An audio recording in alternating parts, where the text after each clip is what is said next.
Hello everyone, and welcome back to Scary Interesting. In this video, we're going to go over two stories of people who are found in extremely disturbing conditions. But despite how horrifying their initial discoveries were, in each case, this would only be the tip of the iceberg. As always, viewer discretion is strongly advised.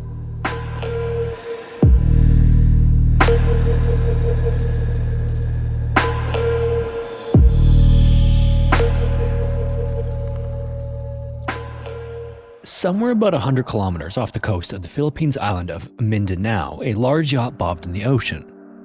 The weather was clear and calm and the sun was shining brightly as far as the eye could see, and at about 40 feet or 12 meters long, the yacht would have been difficult to miss on a good day, but it was impossible to ignore on February 26, 2016.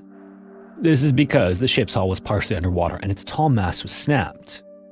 Christopher Rivas, a 23-year-old who was out fishing that day with some friends, saw it from a few miles away, and the group made their way toward the yacht to check it out. When they got up next to it, they got a better look at the battered ship and believed there was no way anyone could have been aboard it for some time. It was painted white with the name Sayo and had an almost haunting appearance to it, and Christopher and his friends were concerned that it could be an indication that someone somewhere was in trouble. One of them then hopped from the fishing boat onto the deck of the slanted yacht and helped a few others aboard before they made their way below deck. And what they immediately saw explained everything. Just inside the main area beneath the deck was a table next to a large electronic device that housed the radio. And sitting at the table, slumped over on its right side, was the body of a man who had clearly been dead for some time. With white and gray hair on his head and jawline, they could tell he was an older gentleman, but that's not what stood out the most about the state of his body. Instead, it was the white and gray crust that covered him from head to toe. After taking in the scene for a moment and processing what they were seeing, the friends returned to their fishing boat and radioed authorities. A little while later, when investigators arrived, they had no idea what they were walking into, but they immediately set about to secure the yacht and scour the scene. Almost right away, it was clear there was no one else on the ship with the men, and there didn't appear to be much indication that anyone had been with him for a while. It also seemed like he had been dead and floating around the ocean for some time, maybe weeks or months. Documents found on board then indicated that the man found dead was a 59-year-old German sailor named Manfred Fritz Badgerat. Over the following days, authorities were able to start to piece together the story of Manfred's life and how exactly he ended up this way. What they found was that Manfred was an accomplished sailor, so much so that he had notched more than 500,000 nautical miles at sea over his lifetime. One document that investigators found that seemed to start to piece things together was a heartbreaking handwritten note that seemed to indicate that Manfred hadn't always been sailing solo. He was at one time married to the love of his life, a woman named Claudia, who accompanied Manfred on all sorts of trips across the world. In 2008, however, for reasons that were not reported, the relationship dissolved and the couple divorced. It was around this time that their daughter was hired as a captain of a freighter known as the Renaissance, so in August of that year, in an attempt to pick up the pieces of his life and move forward, Manfred went to work for her.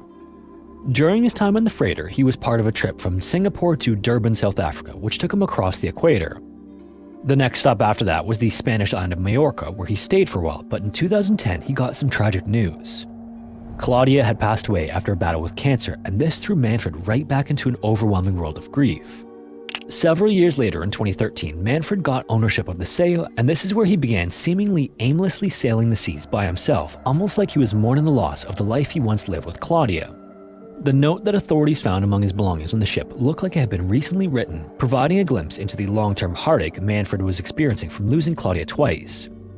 The note read, quote, 30 years we've been together on the same path. Then the power of demons was stronger than the will to live. You're gone, may your soul find its peace. Your Manfred, end quote. Strewn around the notes were family photos of happier times, including visits to Notre Dame Cathedral and picnics in Paris. These items and their prevalence inside the yacht painted a picture of a grieving man trying to fill the void within himself on the open seas. But at the same time, as reclusive as he became, Manfred kept an active presence on his Facebook profile with regular updates and happy birthday wishes to friends. At one point in the investigation, there was a claim that he hadn't seen anybody in person since 2009, but his daughter would eventually refute that. But in any case, while these pieces were put together, medical examiners set to work on determining what exactly happened to Manfred that caused his death, and perhaps more interestingly, what happened that caused his body to be found in such a state. A complete autopsy then determined that Manfred suffered a heart attack and died, likely while radioing for help, as the transmitter was found just outside the grasp of his hand on the table. Based on him being found without clothing and the positioning of his body, it's also believed that the medical issue began in the middle of the night while he was sleeping and that death was completely unexpected. Then, in terms of how long Manfred had been dead before he was discovered, the medical examiner said that he couldn't have passed away any more than a week earlier. This was an odd conclusion though, considering this white crust was covering the entirety of his remains. In terms of the condition of his body, Manfred was not in any kind of advanced state of decomposition, but there's a very good explanation for this that has nothing to do with how long he had been dead. It was actually because Manfred was mummified. Mummification results in soft tissues and organs being protected from the natural process of decay after death, which can be accomplished in a variety of ways. In ancient Egypt, this process was extensive. They'd start by removing the parts of the body that would decompose quickly, like the internal organs. The next thing they do is coat the body in a type of salt that is known for its ability to remove moisture from anything it touches, called natron. And the result of all of this was body preservation that would last generations. So the question is, how did this happen to Manfred? And as with most mummification, the most important part of this process was the removal of moisture. This is because bacteria and microorganisms that feast on the body and cause decomposition require water to do their work. Without it, decomposition comes to a complete halt. And while it might seem counterintuitive to expect the ocean to cause mummification, that's exactly what happened in the case of Manfred's body. Conditions in that part of the sea over the course of time he had been deceased on the yacht were perfect for the outcome that Christopher and his friends discovered in February 2016. The weather needed to be dry and breezy, and since Manfred's body was found in a relatively enclosed area, it was kept well protected from insects that might scavenge his body. Then, thanks to wind blowing and mist from the ocean, droplets suspended in the air made their way inside the yacht and began to coat Manfred's body in salt water. Then, as the water dried, it left behind a hardened, salty crust similar to the results of Egyptians rubbing natron on the bodies of their dead. The only question that remains to this day is the timeline. The natural process of mummification gets underway within 2 to 3 weeks, which is in direct conflict with the medical examiner's findings. These are two facts that have yet to be rectified. As a result, the case of the mummified yacht captain has puzzled the medical community, since no one can really explain how Manfred's body became so well preserved over such a short period of time.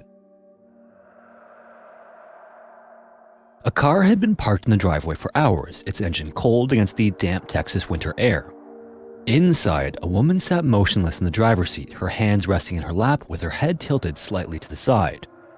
A gun also lay nearby, which was a sign that the act was successful. It was the morning of Christmas Eve in 2010, and it would be a while before any member of the Ruff family stepped outside and noticed the vehicle. But when they did, they knew immediately who it belonged to. It was that of Lori Ruff, a woman who had married into their family years earlier before slowly withdrawing from them to the point of becoming a complete and total mystery. The family member then approached the car cautiously and peered through the side window. And although the glass had begun to fog, slightly blurring the view, it wasn't enough to veil the tragedy that had taken place inside. A call was then placed to emergency services, but it was clear before they arrived that nothing could be done. When authorities arrived, they found 2 sealed envelopes sitting on the passenger seat. One was addressed to, quote, "my wonderful husband," and the other was made out to the couple's daughter with instructions not to open it until her 18th birthday, which was well into the future. However, given the circumstances, no one waited that long to find out the contents of the letters. Instead, investigators scanned page after page of incoherent ramblings and the thoughts of a woman unraveling beneath the weight of something no one understood. But although they didn't understand, to those who knew her, there had been signs for ages. After her marriage to Blake Ruff fell apart, Lori's behavior became increasingly erratic. Neighbors noticed that she and her daughter looked undernourished, as though she was barely holding things together. Lori would also pace outside, muttering to herself as if she was lost in a world of her own. And when she wasn't retreating inward, she was lashing out, sending harassing emails to the Ruff family, stealing a set of the family's house keys, and turning custody exchanges into occasions of tension and hostility. It had grown so severe that the Ruffs filed a cease and desist order against her, and yet for all the chaos that had built in the final months of her life, no one could have anticipated this end. In the end, they had lost someone they never fully understood, and as they mourned, a far greater mystery was waiting to be uncovered. Lori had always been secretive, and over the years, Blake had learned to just stop asking questions. If she was hiding something, he had reasoned maybe it was just too painful to talk about. However, finally, standing over the remnants of a life cut too short, the Ruffs would soon discover the truth, which was that Lori Ruff had never existed in the first place. Now, this realization didn't come all at once. It came in pieces, starting with the days following Lori's death when Blake and his family sifted through her belongings at her home in Leonard, Texas. When they arrived, the house was not what anyone expected. Inside, the home was in disarray with stacks of dirty dishes piled around the kitchen sink, unwashed laundry cluttering the floors, and unopened mail scattered across the countertops. And then there were also the documents. Shredded paper filled the wastebaskets torn into tiny, nearly unreadable strips. Some had also been partially burned in the fireplace, as though Lori had tried at the last moment to erase something she could no longer control. Among this clutter, scribbled notes were also found with strange phrases like North Hollywood Police, 402 Months, and Ben Perkins. The meaning of these messages was unclear, but one thing was certain: Lori had been hiding something. The real breakthrough came when the Ruffs found the lockbox.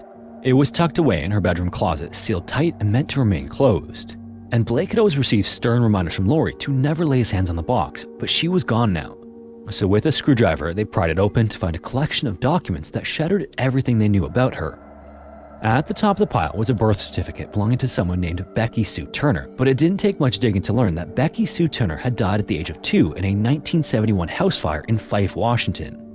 Then, beneath it was a court document granting Becky Sue Turner the new identity of Lori Erica Kennedy. Next, there was a social security application proving she had obtained a completely new number, wiping away any connection to her past. For years prior, Blake had trusted that his wife's secrecy was simply a product of a painful childhood, but now, staring at the evidence before him, he realized it was something much worse. She hadn't just hidden her past, she had erased it. The bigger question for all of them then became why. What had she been running from, and who was she before she became Lori Ruff? From the moment they met in a Dallas Bible study class, Blake had known Lori as a private person, almost obsessively so, and back then he hadn't questioned it. She was intelligent, well-spoken, driven, and accomplished, having earned a degree in business administration from the University of Texas in 1997. And while she wasn't especially close to anyone, she carried herself with confidence, and he had little reason to doubt what she told him. Lori said she was from Arizona, that both her parents were dead, and that she was born an only child, and that she had no extended family to speak of. And so Blake, who was a kind-hearted man who came from a large, tight-knit, and prominent East Texas family, accepted her story without pressing. Whatever the reason, it was enough that she had chosen him and that she wanted to build a life together. In hindsight, however, the warning signs had always been there. Lori didn't have any photographs or keepsakes from her younger years. No one from her past attended their wedding either, after the couple decided to elope on Lori's urging after Blake's mother inquired about placing a wedding announcement in the local newspaper. Lori's reaction to this suggestion was one of alarm, and she insisted that they keep it private. So in the end, the only person to witness the two being wed was the officiant. Still, Blake loved her, and that made excuses easy. They soon settled into married life, moving to Leonard, Texas, near the Oklahoma border. There, Lori retained the same mystery she always had. She refused to talk about her past and grew visibly uncomfortable whenever anyone in Blake's family asked anything about herself. Simultaneously and strangely, however, Lori was deeply curious about Blake's family. She tracked their lineage, tried to learn the family's recipes, and memorized stories from their history as if she was trying to weave herself into the narrative. Then when the conversation would turn toward her own past, she withdrew and shut down any line of questioning. And this behavior became more concerning when she and Blake struggled to have children. Blake and Lori tried to conceive, but were met with the tragedy of miscarriage. After trying in vitro fertilization, they finally gave birth to a baby girl in 2008, marking the moment Lori became a mother and the impetus for her protectiveness to turn extreme. Afterward, she never let anyone else hold the baby. The infant would go everywhere with her, even when Lori needed to use the bathroom. And if anyone suggested they babysit for the couple, Lori refused outright. She also seemed constantly on edge, like someone might try to take their child away. As the years passed, the strain between Blake and Lori's family increased. She began to resist any connection with her in-laws, growing increasingly tense whenever they visited. Family gatherings also became unbearable as Lori remained distant and nervous, barely engaging in conversation. And eventually, she made it clear she didn't want them around at all. By the late 2000s, the marriage was fraying. The weight of her secrecy, isolation, and growing paranoia took its toll. Blake was also pressured by his family to end the marriage, as any attempt to breach the wall she had built around herself only made it higher. And in 2010, it finally all collapsed. Blake couldn't take it anymore. After several failed attempts at marriage counseling, he left Lori and their daughter to move back in with his parents. He then filed for divorce, hoping that some time apart might give them both some clarity, but instead, Lori spiraled. In the months that followed, her paranoia turned to outright hostility. Blake and his family had assumed that she would let the divorce run its course, and with time she would accept the situation, but they underestimated how deep her fear ran. Instead of moving on, Lori drove to their home, parked in the driveway, and tragically decided to end things. After the dust settled, the family handed over the documents they found to authorities, and soon investigators began peeling back the layers of Lori's deception.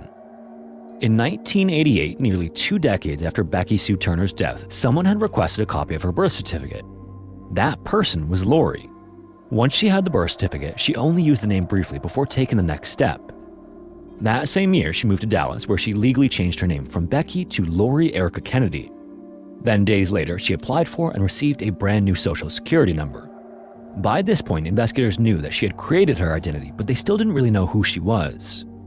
She had seemingly appeared out of nowhere. There were no school records, no childhood medical history, and no family ties that could be traced before 1988. And since her social security number was new, it was unlinked to any prior identity. It was as if before the age of 20, she had never existed. Yet, there were scattered traces of her movements before she settled in Texas. All investigators could determine was that she lived in Idaho, Las Vegas, and California before arriving in Dallas. Unfortunately, still, no one knew what she had done in those places, as there were no jobs, personal references, or connections to be found. When she went to college, she applied for student loans and listed 3 references, one of which was a former classmate she had dated briefly. When investigators tracked him down, though, he had little to say other than that she had more problems than he could deal with. By the time she met Blake in the early 2000s, Lori's past was already locked away. Whatever had led her to erase herself, steal a dead child's identity, and build a new life remained a mystery. As authorities dug deeper, they struggled to find any legal or financial motivation behind her deception either. She had never used her false identity to commit fraud, steal money, or evade debts, so the question of why remained. Theories swirled, and investigators wondered if she had been escaping a troubled past. Was she maybe running from the law, or maybe she was hiding from someone dangerous, or she had been involved with something so terrible that she had no choice but to erase herself entirely? For years, the answers remained buried, and it would take a social security investigator, a nuclear physicist, and a genealogical breakthrough to finally unravel the mystery of who Lori really was. As news of the mystery spread, it captured the imagination of amateur sleuths, true crime forum users, and investigators desperate to know what she could have been hiding, and the internet suddenly exploded with speculation.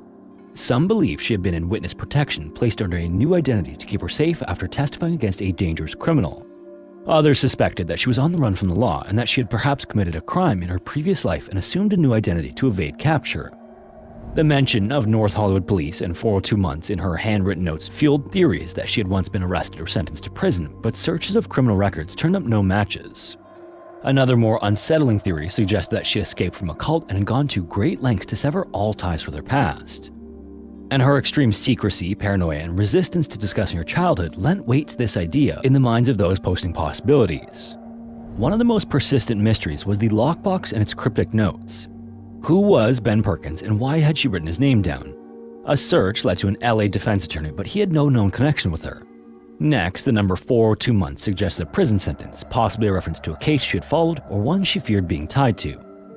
As the case gained attention, a social security investigator named Joe Velling took interest in uncovering the truth. His job often involved cases of fraud and identity theft, but Lori's case was different in so many ways. With the support of the Ruff family, Joe turned to the one thing that could unlock the truth, which was DNA analysis. Joe then obtained a sample using DNA from Lori's daughter, who by extension carried half of her genetic material.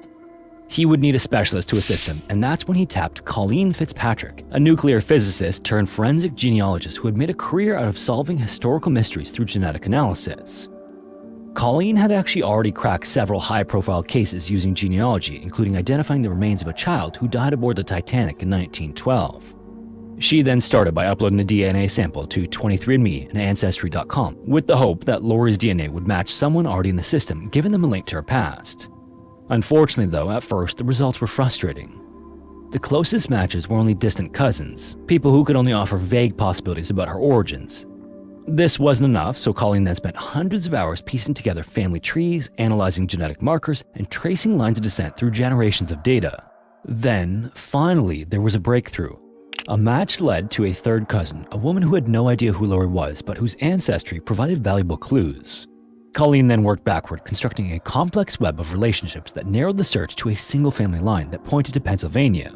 At that point, there was another match. A first cousin came up, someone much closer in relation. Colleen now had a target, as somewhere within this extended family was the key to unlocking Lori's past, but she still didn't have a name. This final answer would come in 2016 when Joe traveled to Philadelphia to meet one of Lori's living relatives. He arrived with a folder full of photographs, placing them on the table one by one and watching the relative's face for any reaction to them. Suddenly, Joe saw a look of shock that transformed into recognition. The family member then gasped and said, quote, "My God, that's Kimberly." After nearly 3 decades, the woman known as Lori Ruff had finally been unmasked. Her real name was Kimberly McClean, a woman who had vanished from her family at 18, never to be seen or heard from again. Kimberly had basically been a ghost because she was a missing person no one ever reported missing. Born to James and Deanne McClean, Kimberly had spent her early years in what seemed like a loving, ordinary home. Her father was a carpenter, her mother was a stay-at-home mom, and she had a younger sister and childhood memories filled with family vacations, family dinners, and a handcrafted playhouse built in the backyard just for her. But something changed when her parents divorced. Deanne eventually remarried, and Kimberly struggled to adjust to her new stepfather and new home in Pennsylvania. She apparently never really truly settled into her new life, and her resentment grew toward her mother and stepfather and the upheaval they'd both caused in her eyes. So in 1986, when she turned 18, Kimberly made a decision that would alter the course of her life forever by just walking away. Her departure, though, wasn't just an impulsive act of teenage rebellion. She severed all contact, told her mother not to come after her, and disappeared. And for years afterward, her family had no idea what happened to her. They tried to find her, but obviously, Kimberly had ensured they never could. For decades afterward, no one put the pieces together, and when she died in 2010, it seemed as though the mystery of her past would remain unsolved forever. Obviously, this didn't end up being the case, but even after her real identity was uncovered, Kimberly's motivations remained unclear. She hadn't been running from the law or part of some government operation like the internet speculated. There was also no evidence that she committed a crime or was forced into hiding. She had simply walked away, but still, why? To those who knew her before she disappeared, Kimberly had been a normal, if somewhat withdrawn teenager struggling with the fallout of her parents' divorce. She hadn't been involved in anything that would suggest a reason for such an extreme decision. And for decades, she maintained the deception, never once slipping up. Even in moments of deep intimacy, even when there was no risk of telling the truth, she never revealed who she really was. Instead, she lived in constant fear, but fear of what exactly is still uncertain. Her extreme secrecy and paranoia suggested something more than a simple desire to start over. Mental illness had never been discussed publicly in relation to Lori Ruff, but some have speculated that she may have suffered from untreated paranoia, delusions, or disassociation. All states of mind that could have led her to believe she was in danger, even when no real threat existed. And the final years of her life only added to the mystery. Her erratic behavior, her rapid weight loss, her obsession with controlling every aspect of her daughter's life, these were not the actions of someone who had successfully escaped the past. These were the actions of someone still running from it. And yet, in the end, it wasn't the past that caught up with her. It was the unbearable weight of the life she had built and the loneliness of a person who had spent decades constructing a false identity only to watch it crumble when her marriage fell apart. It's only by the work of Joe, Colleen, and the Ruff family that the truth of who Lori really was has been revealed. But it seems that even in death, she took her real story with her. And maybe that was exactly what she had intended all along. If you made it this far, thanks so much for watching. If you have a story suggestion, feel free to submit it to the forum found in the description. Also, if you want to support the channel, consider joining the Patreon or becoming a channel member here on YouTube. Anyways, thanks again, and hopefully I will see you in the next one.